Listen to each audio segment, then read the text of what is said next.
Hello folks, Dick Fairburn here. This week I'm just going to do a short video. By the time this posts on Friday evening, I will be in Atlanta at the NRA annual meeting where I will attend my first board of directors meeting.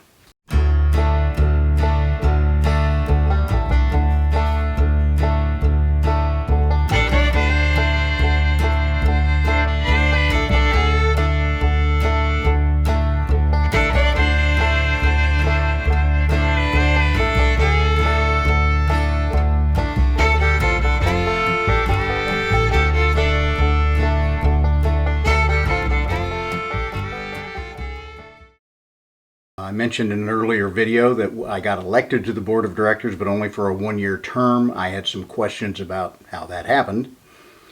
As it turns out, my vote tally on, from top to bottom did not get me into the top 25, which would have gotten me a 3-year term. I was like 27th, and so I will be filling the 1 year of a term that someone else had who either died or resigned from the board of directors. So assuming this is a good deal and I think that I can do some good with the NRA, then I will have to run again next year, and we'll see what that brings. There was a slate that I mentioned numerous times of 28 reformers that we asked you to vote for. 19 of us on that slate got elected, so it appears that the reform movement should now have a very comfortable majority on the board of directors so that we can make some changes. I know there will be new faces in the running for president of the NRA, and of course the president has a huge amount of influence on who gets assigned to what committees, so it will be interesting to see where I end up on in terms of committees. I have asked that I be placed on the Law Enforcement Assistance Committee, Youth Program Committee, and publications. I think my experience as a magazine writer would be helpful there. The law enforcement background I have, obviously, and I've held a number of law enforcement instructor certifications. The NRA is still the largest organization in the country of certifying police firearms instructors, and I think that needs to be expanded. And obviously, and I've said this before, I think drawing youth into the NRA, into our culture, is essential for continuing Second Amendment and hunting and shooting sport rights into the future. Of this group of reformers, one of the leaders of it asked all of us to submit not only the committees we were most interested in, but also the changes not only that we thought we wanted to make, but the changes that we thought the members wanted made to go forward with NRA version 2.0. And to change the culture of corruption that almost destroyed the organization. And in running around getting signature petitions and in feedback from my YouTube postings, I've heard a lot of comments about what members wanted, and really even more interesting, what former members wanted. Now, obviously, life members or those, above life, and endowment, patron, and benefactor,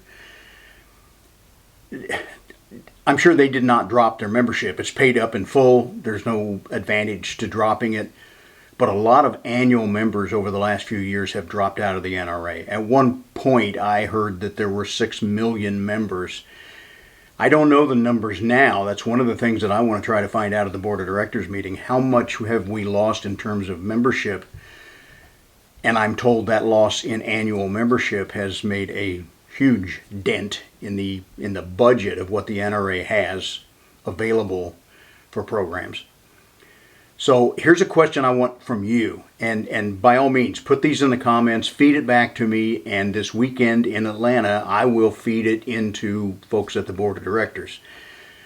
Tell me what you would like to see in terms of changes at the National Rifle Association. I will mention some that I've heard from folks. The NRA has a long-standing tradition of fighting for civil rights, primarily the Second Amendment, but really all of the Bill of Rights. And I think the NRA has lost that reputation, particularly in terms of litigation to fight for the Second Amendment.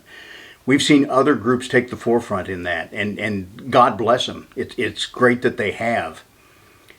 But the NRA, even at our reduced size, is probably still far larger in terms of membership than any of those organizations. We need to be back in front. We're seeing the NRA file some amicus briefs and things like that, but we need to get back into the forefront of fighting and getting that NRA reputation out there of maintaining Second Amendment rights.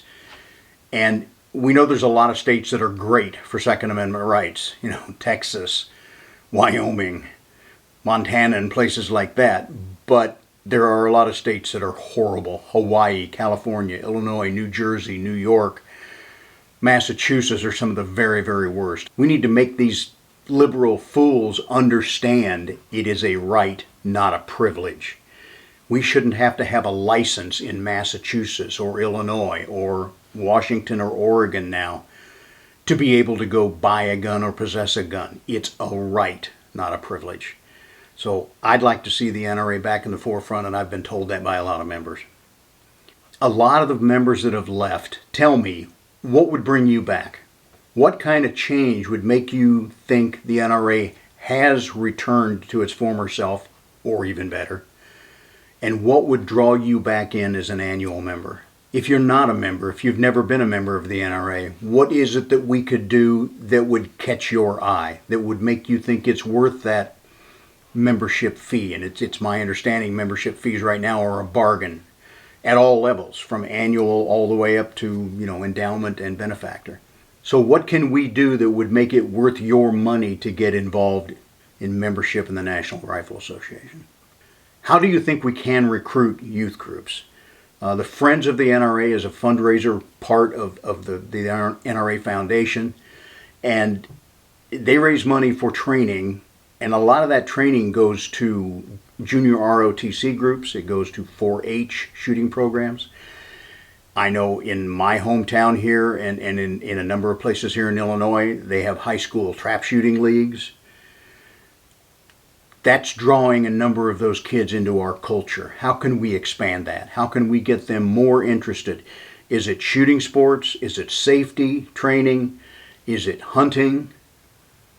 Give us some ideas on how to attract youth, the next generation of members that we need to keep the Second Amendment strong. I've also heard a number of people say we are tired of getting mailers all the time asking for money or raffles or gun contests.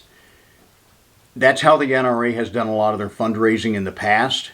I'm not certain if that's the best way to proceed, and especially for life members and above who have, you know, paid up in full.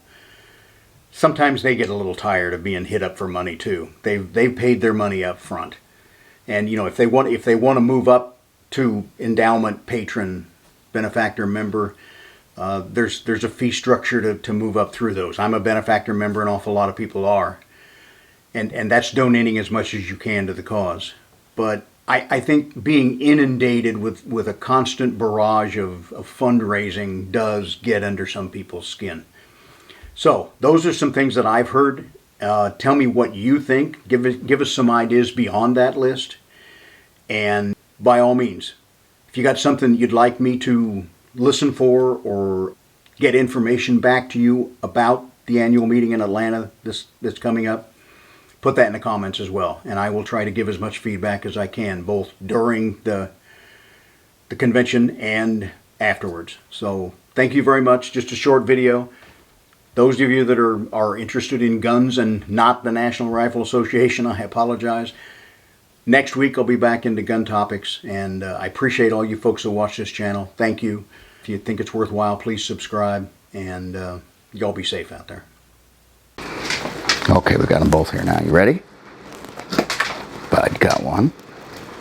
Ginger got one.